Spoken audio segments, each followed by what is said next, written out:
You are heartily welcome to the Gems and Treasures Ministries of the Living Spring Seventh-day Adventist Church in Irving, Texas. This is an inspired vision of the Nigerian Seventh-day Adventists in the Dallas-Fort Worth area.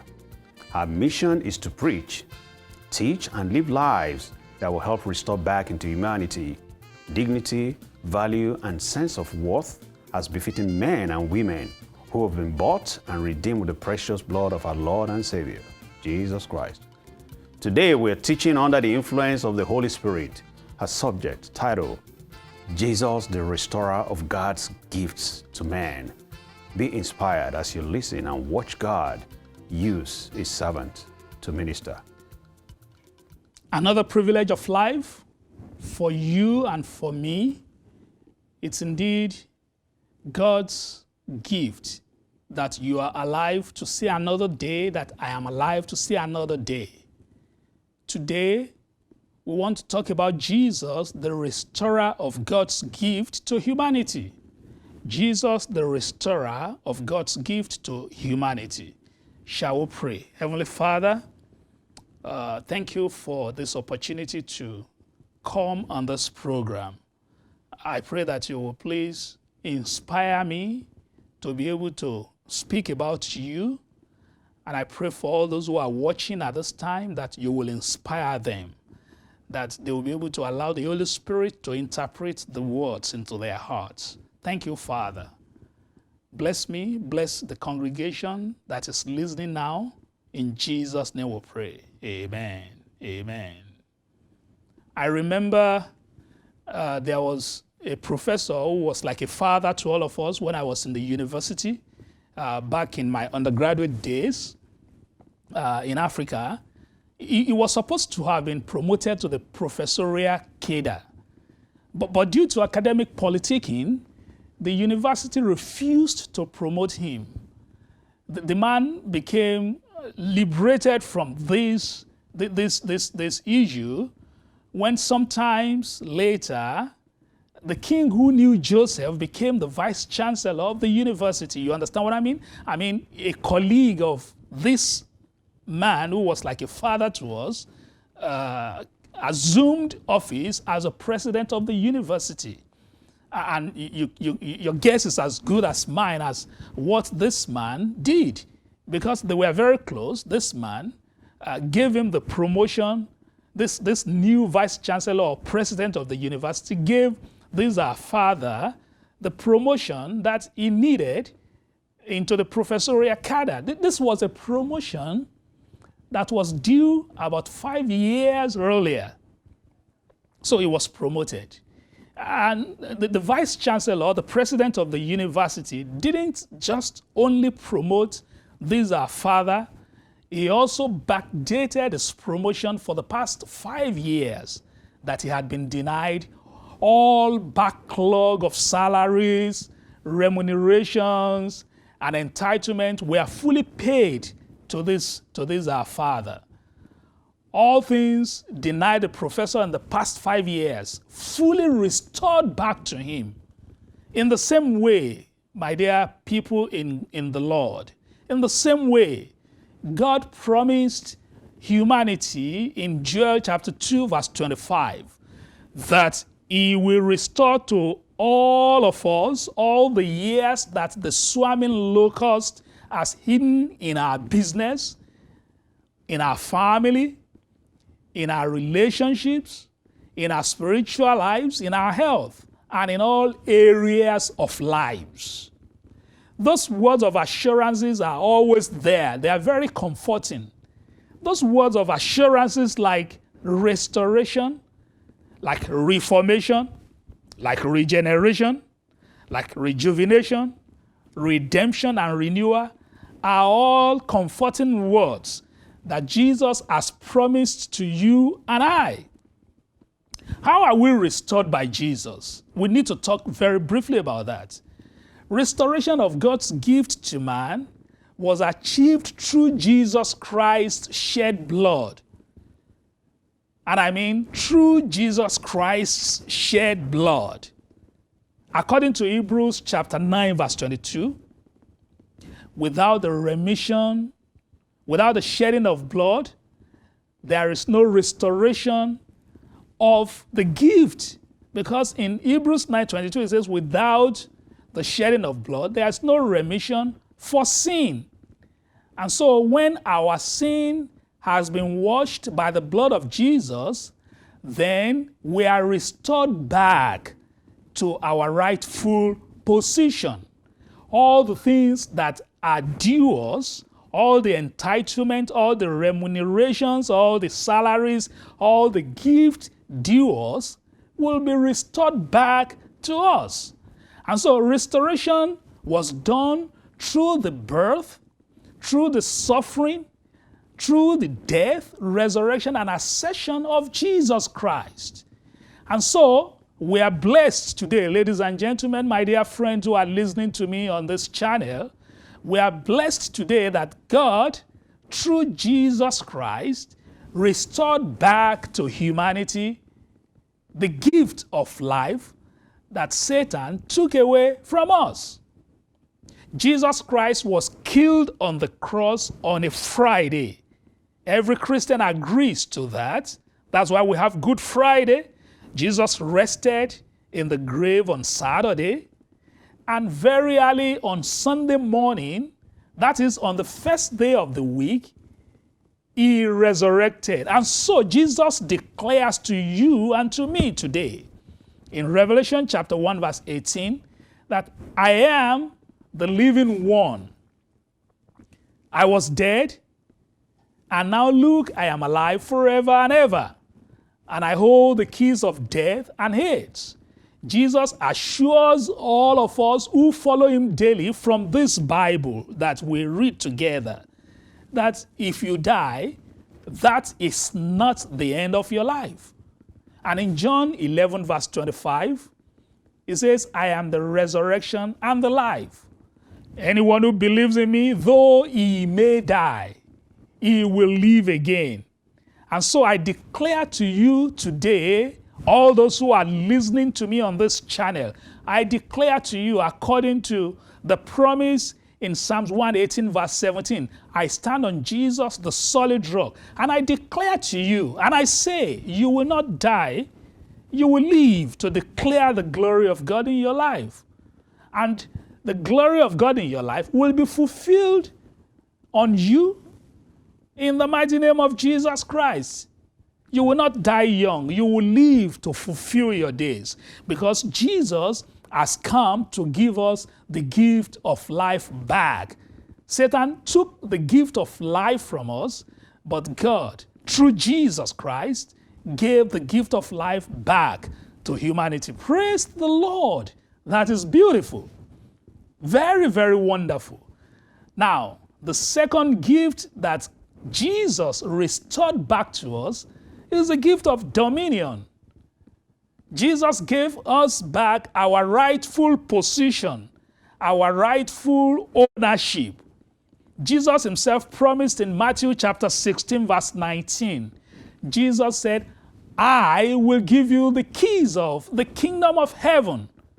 Whatever you bind on earth will be bound in heaven, and whatever you loose on earth will be loosed in heaven.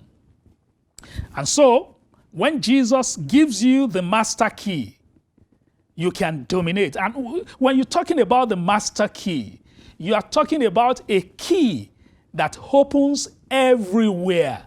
I used to work somewhere where I had the master key on me, and I could open any door in that department. I could open just any door. And so when Jesus says in Matthew 16:19, I will give you the keys of the kingdom of heaven, Jesus is telling you that I have given you back dominion. I have given you back rulership. Now you can dominate.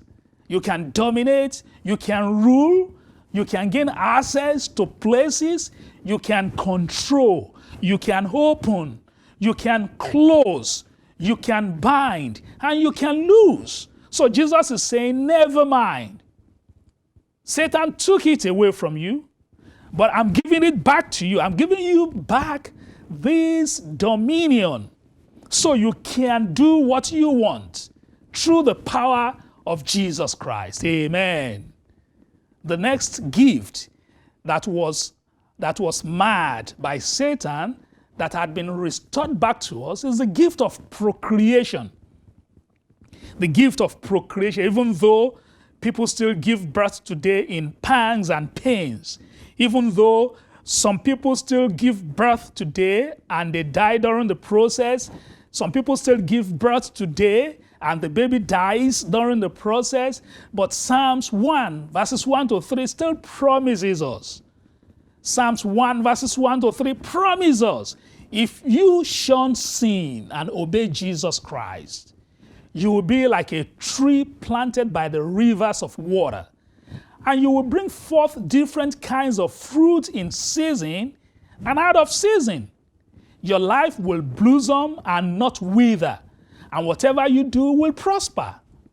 Added to your restoration of procreation is the fact that according to Psalms 128 verse 3, the Bible says, your wife will be like a fruitful vine within your house.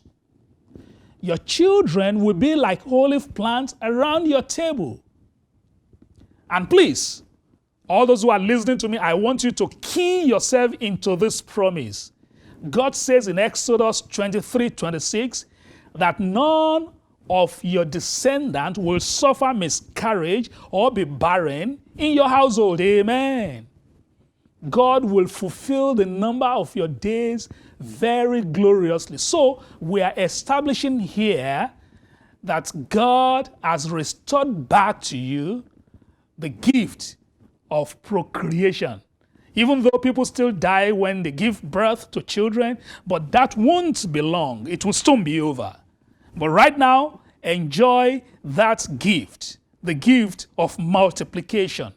And I say to you that God is going to multiply you and increase you in the mighty name of Jesus. Amen.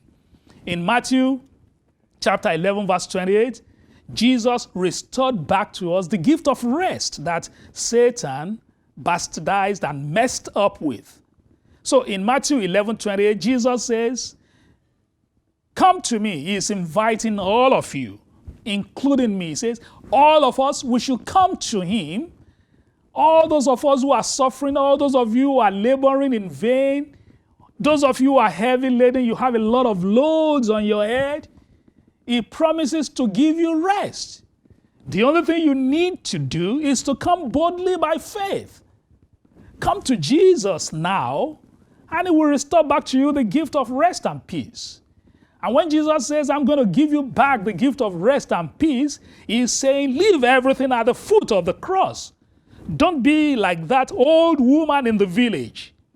One of the children of the village was coming back and saw the woman carrying a heavy load on her head. And this young man offered this old woman with a heavy load a ride. And the woman got into the car instead of telling this young man to put this heavy load that she carried on her head in the trunk of the car, or to put it by her side.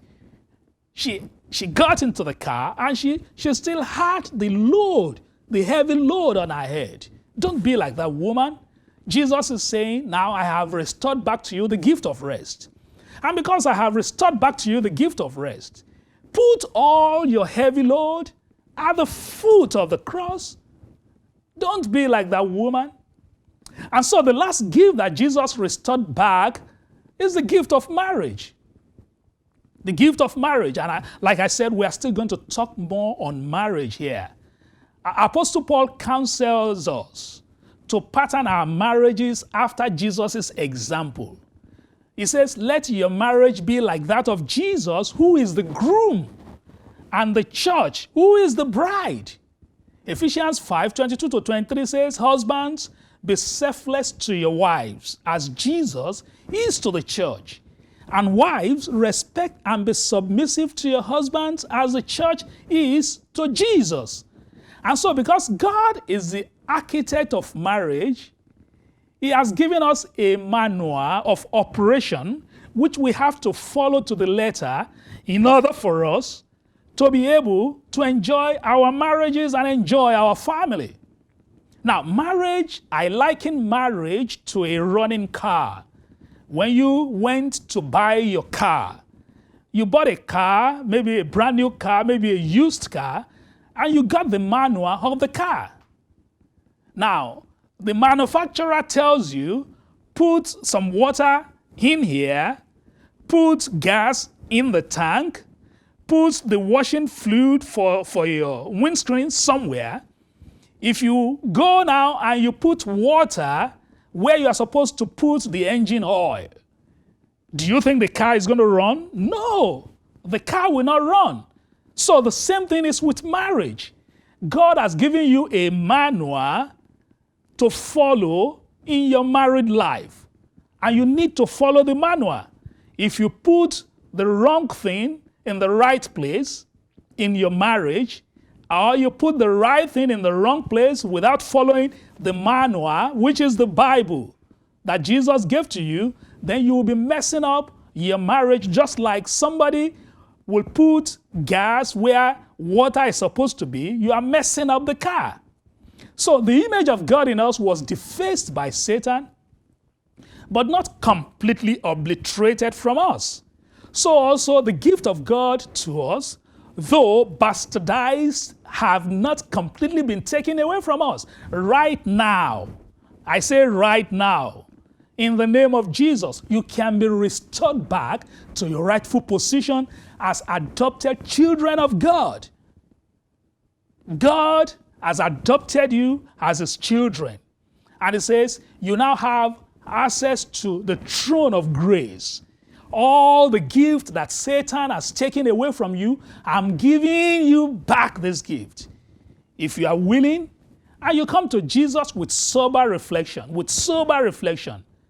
he will accept you. He will not cast you away. Come now. The good news is Jesus is ready.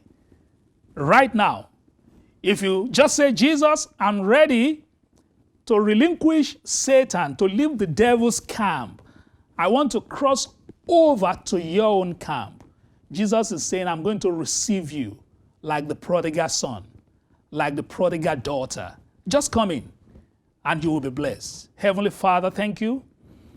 I pray that you will help all of us to get our rights back from Satan, just like you have done on Calvary. You have given your life, and because you have given your life on Calvary, you have given us access to those things that were taken away from us by Satan, and so we now have full rightful ownership. Thank you, Father. Bless us and bless everyone listening to this program. Change the lives of your children from worst to best. Thank you, Father. In Jesus' name we pray. Amen. Amen. By God's grace, Prophecy Seminar begins August 19, 2017, and it continues every Sabbath until sometimes in December. Please plan to participate and invite a friend for the program. I hope you've been blessed by the message of the day. For questions, words of encouragement, and prayers, please call the pastor at 269-759-0734, or you can call the head elder on 915-731-3297. We also invite you to fellowship with us every Sabbath, that is on Saturdays, at our church at the address you are watching on the screen. Again, remember, we also have a mid-week prayer service that holds every Wednesday, 8 p.m. Central Standard Time. Until next time, when we come again together, this is Felicia Makinde, one of the elders of the Living Spring, saying, God bless you really good.